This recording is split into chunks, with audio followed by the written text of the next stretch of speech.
That 6 there, I'd put them. I'd still put them up against, as a 6 against any 6. I mean, if you've got 6 players like that, you've got to be some kind of mug if you can't make a good 11 out of them, haven't you? We love deadline day here on Hammers Chat. And we always look forward to that live show as the window closes as well. And one of the best things about it is our guests. We get people on from other West Ham channels, and we always have special guests. Chris Akabusi is a big favourite. He's been on numerous times on deadline day, but we've also been joined by the likes of Anton Ferdinand and Perry Fenwick. And for the summer transfer window, we had Harry Redknapp join us. Now, if you've already seen that segment with Harry, you've already seen this video. It's just that bit cut out. It was a 2-hour long video, so a lot of people have missed it. However, we've also got a bit of an announcement, quite a big one we feel, a big Hammers Chat announcement. So I'm going to play the Harry Redknapp segment that happened on deadline day. Then I'll catch up with you at the end of the video for the Hammers Chat announcement. I'll see you then. We do have a guest with us who's just getting set up. We can see him in the green room rotating the camera. And if he doesn't, we're going to have a horizontal live which might be more fun. It might be more fun. Anyway, we've got him here. Let's bring him in. Harry, how you doing? I'm good, lads. How are you? Yeah, we're good. I thought you were in the toilet. Right. I thought you were in the toilet for a second. No, I'm sitting on this chair here. No, definitely not on the loo. If I say, makes a change from hanging out the window of your Range Rover and deadline day. You're in the Kazi on Hammers Chat. Yep. How you doing, lads? All right. Yeah, Harry, it's been a busy transfer window for West Ham. What have you made of all the business we've been up to? Yeah, I mean, they've made lots of signings. It's difficult, I watched a game the other night with Bournemouth, so it was the first time I'd seen one or two of them. The centre forward I'd never seen before. It was my first look at him. He looked okay. I'm not going to sit and say, look like, he may be a well beater, but I couldn't give an opinion on him on one game. But he didn't set me alight the other night for sure. But he's obviously a decent player. The others, they made some good signings. I think West Ham are going to do well this year. I certainly see them, being pushing up there sort of around 7th or 8th or somewhere with that squad. Yeah, we'll take that, Harry. And what did you make of West Ham on Wednesday night against Bournemouth then? No, I thought they were poor. I thought Bournemouth were a better team, to be truthful. I don't know. I've not seen many games. Normally there's a great atmosphere at West Ham games. It was very flat watching it. I was only watching on TV. But there was very few chances. You really couldn't see where West Ham were going to score until that late goal. It came out of nothing, really. But they're better than that, and as I say, the atmosphere was a bit flat. The Carabao Cup, I mean, you look at the competition, it does my head in. Teams, everybody puts reserve teams out and make 8 changes, 9. I don't know, why don't they try to win a trophy, these clubs? I'm not talking about West Ham the other night or Bournemouth in particular. I'm just saying the competition in general. Everybody makes so many changes, and you're not going to win the Premier League. The chances win the FA Cup, okay, you've all got a chance of that, probably. But the Carabao Cup's a good competition for somebody to get to Wembley and win. But too many teams play, complete reserve teams in it. I really don't understand it. Do you think West Ham should be making a priority to go all out and win the Carabao Cup? Obviously, we've got a difficult tie away to Liverpool, but... They have, bad draw. But, why not? I mean, I don't like the whole setup of the Cup, to be truthful. I mean, I don't know how it involved the draw, but, why should the so-called bigger teams get a home draw or do... I don't know. A Cup competition was about teams going in it and a small club maybe being able to draw out a big club and have a Cup tie. And then maybe back in the day, you got a replay and it was great, You get 2 gates for the club that was badly needed. I managed Bournemouth for 10 years, and the lifeblood of the club was like drawing Man United or going to Newcastle for a replay and going back up there in front of 40, 50,000 people. It kept us going. But now it seems the draws all, the big teams have got to have a home draw in this next round of the Carabao Cup and all that. Why don't they just throw the names in the hat and draw them out? I don't know. Yeah, I completely agree with you. I think a lot of West Ham fans were saying the same. It's not just West Ham fans. We even had Villa fans commenting. And they're obviously one of the sides sort of being kept away from the rest of them as well. And they were saying, hang on, why are we getting special treatment? Yeah, we don't want special treatment. No, it don't make a lot of sense to me. It's very strange, but I don't know. It's that's the way the game's gone, and it really is. No more replays. That was lifeblood. The FA Cup was going to play on a muddy, draw in a big club if you were at a small club, and dreading if you were a big club going to play at a small club. I went down to Hereford and did something the other night at Hereford Football Club, and it was amazing. All round the wall was pictures of the Hereford team that came to West Ham back in the day. We went to Hereford on a Tuesday or Wednesday night, midweek game. Floodlights were diabolical. The pitch was ankle-deep mud, and we hung on for a draw, and then came back for a replay at Upton Park, and it was the time the electricity strike was on, so we had to kick off at, I don't know what time it was, sort of around 1 o'clock or whatever, and there was about 15,000 people locked out, but the whole country got, were interested in West Ham with 3 World Cup winning players or whatever, playing against Hereford United of the, a non-league team. And that was the beauty of the cup. That was the magic of the cup, and that's all gone as well now, unfortunately. Yeah, they've sucked the romance out of it a little bit. Fezza says here, see what you think about this one, Harry. He says that Bazaka for 15 million will be signing of the season. He thinks it's silly money for a proven Premier League player still in his prime. Yeah, it's a good signing. He looks a good lad, good defender, one-on-one, very difficult to beat. You don't see anybody give him a chasing really. And I think he'll be vital to West Ham. He played the other night. He played as a left back, which is, he's a right back obviously, but there was a problem in the kit in the warm up. I think they got an injury, so he played left back and he did a good job there. But yeah, he'll do a good job for West Ham. He'll be solid, and listen, he's not a well beater on the ball, but he's a great defender, 1-against-1, and he'll do a good job. I can see him being a good signing. Percy says that you made transfer deadline day entertaining before it was even a thing. Did you enjoy the old transfer deadline day? Not really. It was just that I always ended up at clubs. You get a job and you go into a club that are struggling. So what do? You either go in and think, well, I'm a genius. I'm going to turn this bunch of bad players into geniuses where the previous manager couldn't get a win out of them. Or you get rid of half of them because you don't like them or fancy them. And you go and bring a few new players in. So that was always the position I found myself in. So, it was nice. I remember there was 1 or 2 transfer deadlines at Tottenham where I didn't have to do anything. I wasn't interested. We had a good enough squad of players, not looking to improve it really.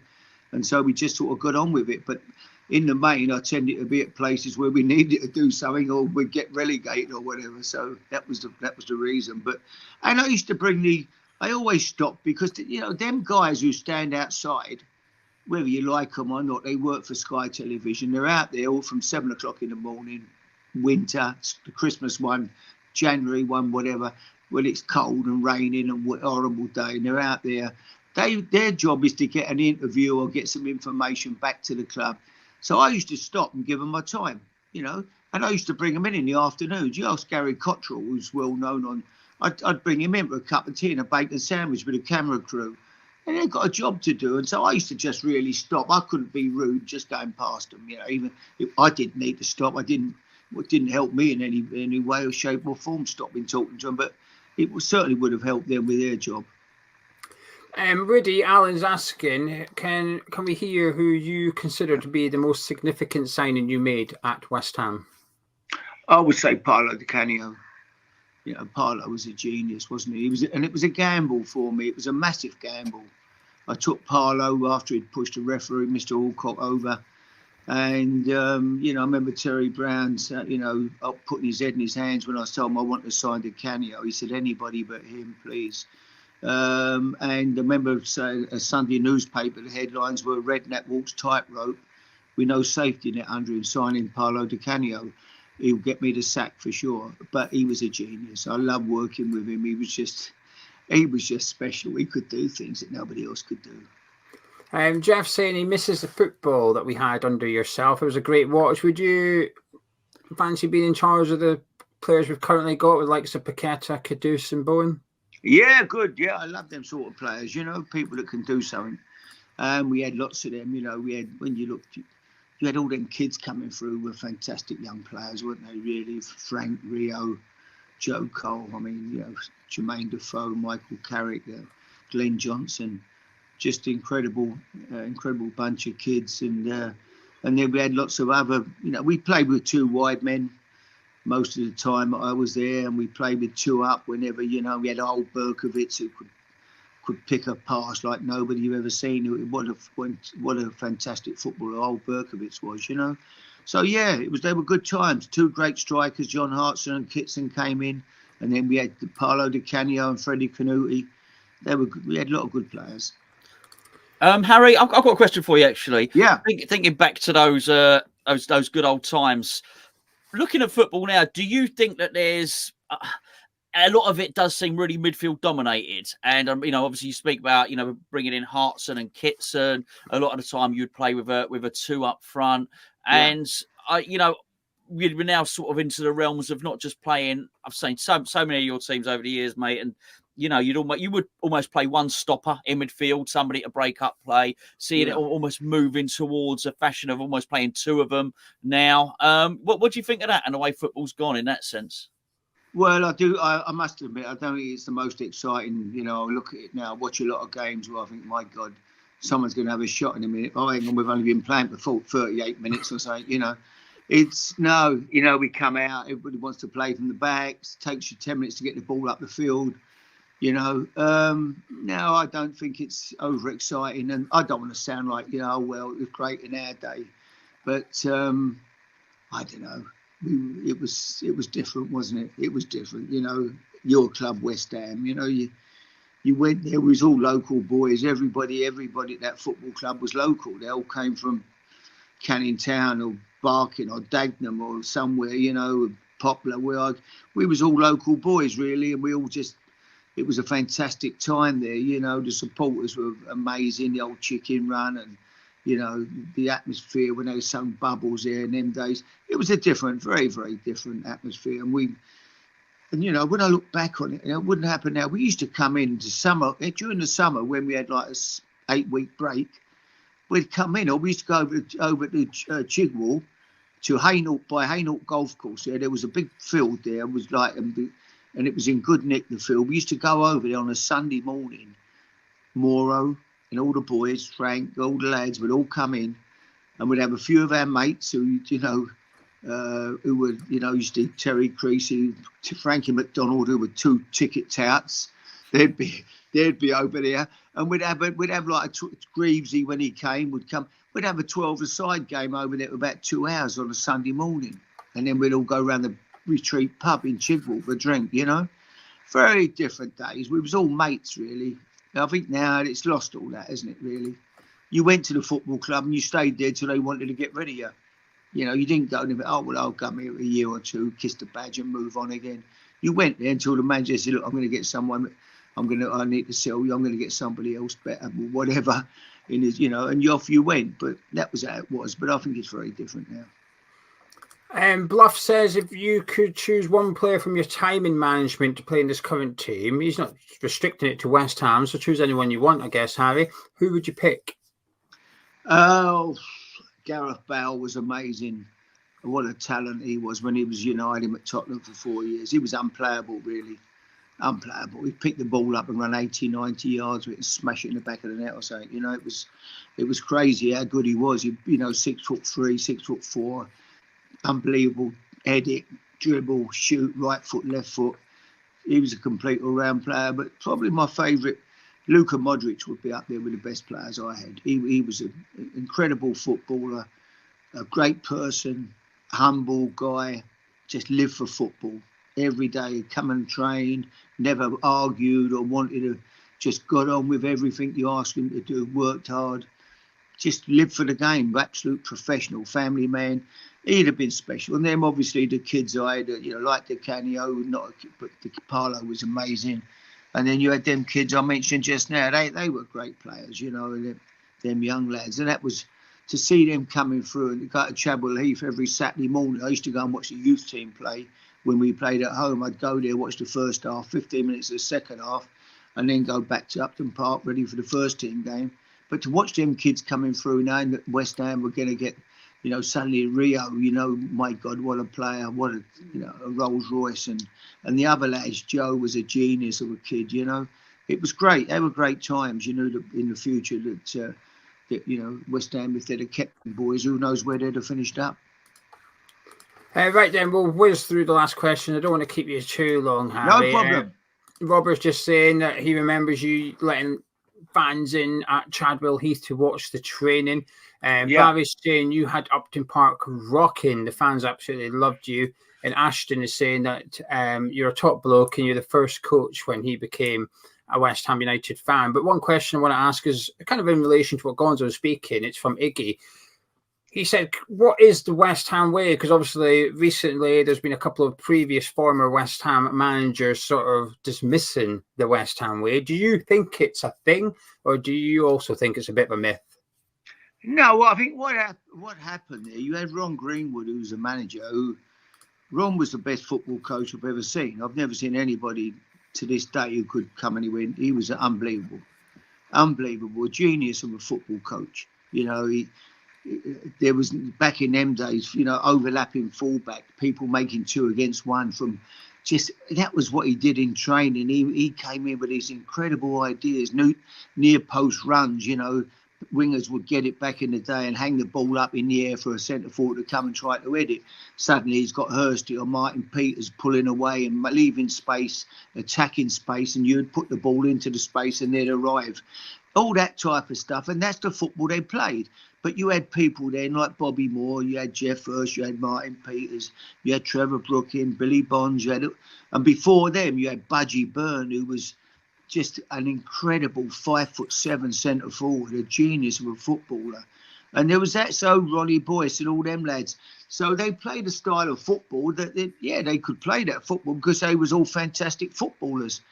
You know, as it evolves, you can't play that way if you haven't got the players. They made it the West Ham way because under Ron, they just played this fantastic football, beating Leeds one night 7 at Upton Park when Leeds had Jackie Charlton and Norman Hunter and Billy Bremner and Johnny Giles and everybody else, scoring 7 goals against them at Upton Park. But that was the football they played under Ron Greenwood, but he had the players to do that. And as you moved on, you know, and then they had the spell under John Lyle, when you had McAvenny and Cotty, who were brilliant, you know, together up front, and that with Trevor. That was a team again that played expansive, fantastic football. And then as time, you know, if you haven't got them players, you can only play with what you got basically. So I just think that, you know, unless you've got them type of players, you've got to play to work with the hand you dealt with as a football manager. No, I like to think it was the academy, and I still like to think West Ham. People love West Ham. They love the style of play. They still talk about West Ham as being the academy, and how long may it continue? I do think at times some of the football over the years hasn't been that way, and it's not always the manager's fault. It's just that he hasn't got the players to play that way, basically. Harry, how'd you get on today? Was it Remedy Oak or Ferndown? Ferndown today. Played with 3 nice guys I'd never met before, but they bought a round of golf at a charity function somewhere. I don't know where it was, but I turned up and played with them. They were great fellas. You know, we had a really good game, and we won. I won 3 golf balls off them. Me and my partner, we threw up. So yeah, it was a good day. I played the other week with Tony Cotty. Came down and brought 6 guys down from Essex, all West Ham punters. He'd done put up a round of golf with for me at. At the Bobby Moore golf, one of the Bobby Moore functions. And so Tony came down. We had a great day with these guys. They were smashing guys. And I went out at night, had a bit of grub with them. And my God, I was out my depth, really. I'm not much of a drinker, and they could have drunk for England. So it was a bit of a hard night. But it was a great time. I enjoyed it. We've got a hot take here from Jordan. He's called a hot take. I'm interested to see if you'll agree. He said, if you were allowed to keep all of the youth players that you've just mentioned, he reckons you'd have a similar trophy cabinet to Sir Alex. Do you think you could have gone on to win silverware with that golden generation? Sure. People talk about the Man United's, the whatever they call, what's the word they use for them now? Class of 92. Class of 92. You know, they weren't no better than that 6 at West Ham. You know, you talk about that 6. Okay, Beckham, great. Scholesy, great. Who else? Giggsy, obviously. Then you had Nicky Butt. You had Phil Neville. It was a good group for sure. But, you know, that West Ham group, have a look what they won in the game. Have a look at their careers. Have a look at Rio's career. Have a look at Frank's career, 107 caps or whatever he won. Have a look at Joe. Have a look at Defoe. Have a look at Michael Carrick, what he's won in the game. Glenn Johnson, Champions League winner. That's 6 there. I'd put them. I'd still put them up against, you know, as a 6 against any 6. I mean, if you've got 6 players like that, you've got to be some kind of mug if you can't make a good 11 out of them, haven't you? I think Harry, managers that might struggle. I've got a question. Do you know that clip, right, where you were at that, like the fans forum and you were sat there with Frank, right? Yeah. And you said he's going to the very, very top, right? Do you know that clip gets played again and again and again? Yeah. It was. Well, I had to be right for once, didn't I? I mean, it was like, you know. But no, I knew because of the way he was, and I don't say this because he's my nephew or anything else, you know. I've never seen anybody. The only person I ever saw train like that was his dad. Every day, every afternoon on the training ground. It was getting dark, on his own, practicing, shooting, putting his spikes on, doing his sprints, running around the pitch. Every day. It was incredible. And young Frank, he took after his old man. And when he started doing that, Rio started doing extra. Suddenly Michael and all the other boys followed on, and he got them all at it. But he was the leader of that. He had this mentality.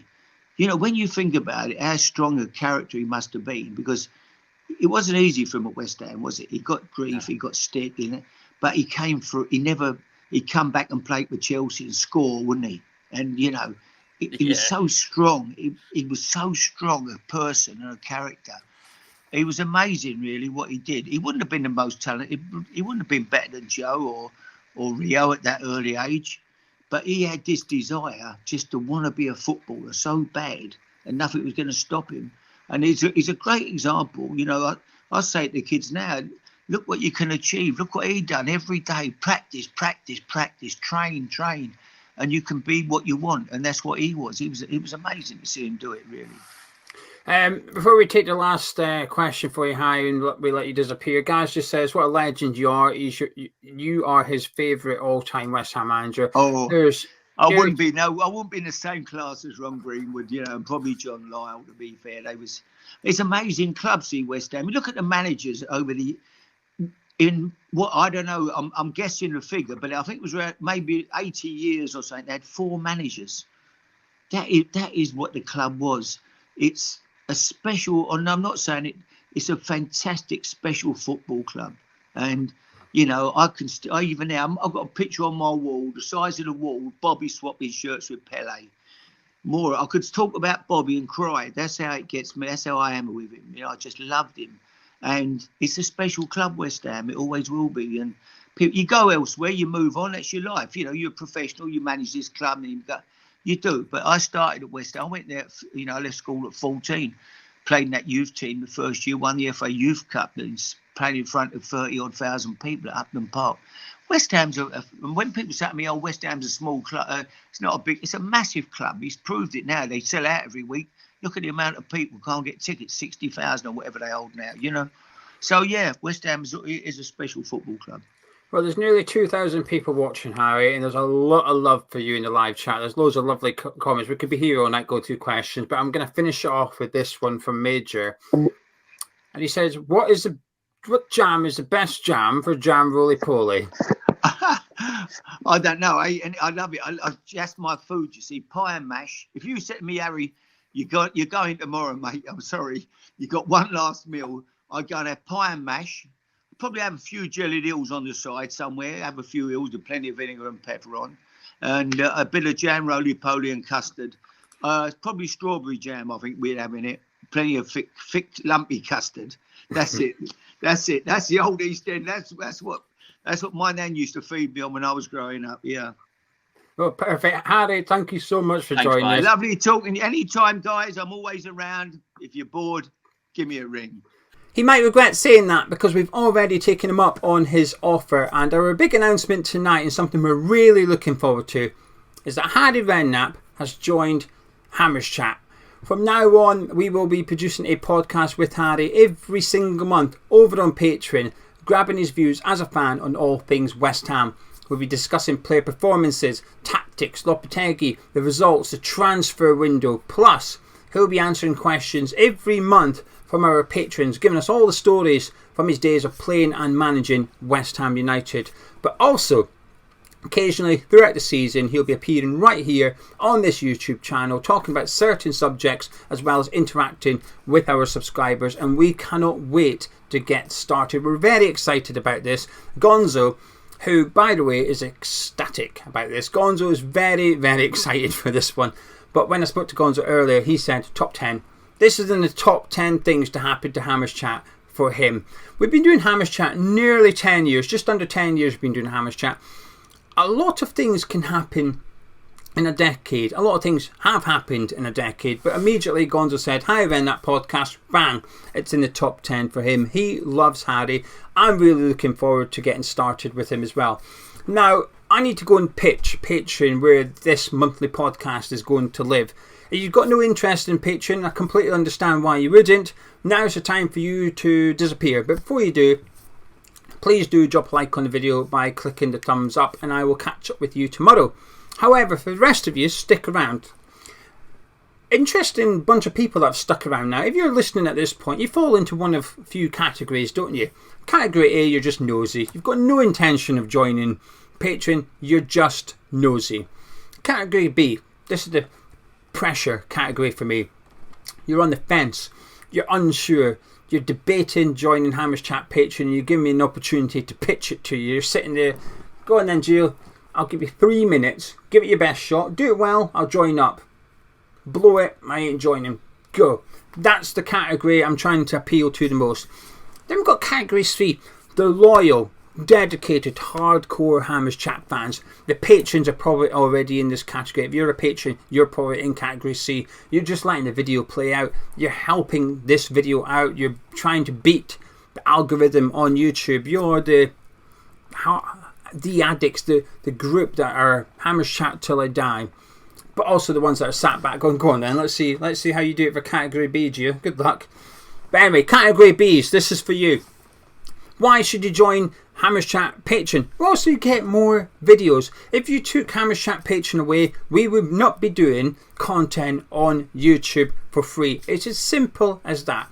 But you can join up for less than £4 a month, less than £1 a week, from £3.60, which is the same price as a Tesco meal deal with a club, with the discount. They put up, it was £3.40 for a while. They bumped up another 20p recently, the cheeky buggers. So a Tesco meal deal with a club card is £3.60. To become a Hammers Chat patron at the supporters tier, £3.60. Now, if you're a current Hammers Chat patron, the Harry Redknapp podcast will be available to all subscribers. It doesn't matter which tier you subscribe to, you will be able to get the Harry Redknapp podcast. But we do loads of content over there. Now go to patreon.com/Hammers Chat. The link's in the description. The link is in the pinned comments of this video as well. You can get a 7-day free trial as a mild addict as well, but be careful because you have to cancel it. When you sign up, you have to give your payment details. Then after 7 days, they automatically charge you. So after 5-6 days, you think, I don't really fancy this. Make sure you cancel so you do not get charged. But you can go in there, try before you buy if you like. So patreon.com/Hammers Chat. The simple thing about Patreon is, if you took Patreon away, we would not be able to do this as our job and produce content every single day on YouTube for free. The biggest reason that people leave Patreon is that, well, I can just watch the YouTube stuff for free, that's enough.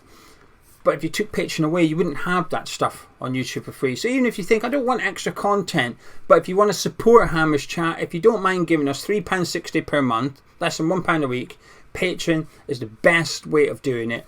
Even if you just enter the competitions, you're automatically entered into the giveaways. We do prediction competitions for every single game, which is included in your subscription. You just simply guess the score and the first score of the match, and there's signed goods up for grabs pretty much every single game. So there's lots of ways of interacting without having to watch videos. So if you're thinking, I don't have time for video content, there's other things on there, but best of all, you support Hammers Chat. It allows us to keep doing what we're doing.